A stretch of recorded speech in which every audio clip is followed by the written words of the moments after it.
তখনও গভীর রাত।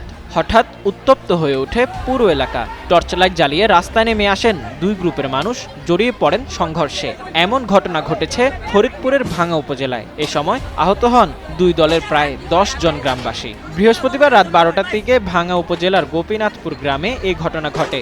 গরমে আরাম নিয়ে হবে না হাহুতাশ, ঘুরলে পরে ওয়ালটন ফ্যান বাতাস আর বাতাস। বর্তমানে এলাকা জুড়ে বিরাজ করছে থমথমে পরিস্থিতি। স্থানীয়রা বলছে, আধিপত্য বিস্তারকে কেন্দ্র করে স্থানীয় ইসমাইল মুন্সির সাথে চুন্নু মিয়ার দীর্ঘদিন ধরে বিরোধ চলে আসছিল। এদিন রাত ৯টার দিকে চুন্নু মিয়ার ছেলে ইব্রাহিমের সাথে ও ইসমাইল মুন্সির ছেলে ফুয়াদের সাথে চা খাওয়া নিয়ে ঝগড়া হয়। এই ঘটনা সূত্র ধরে রাতে দেশীয় অস্ত্র হাতে প্রায় ঘণ্টাব্যাপী সংঘর্ষে জড়িয়ে পড়ে দুপক্ষ।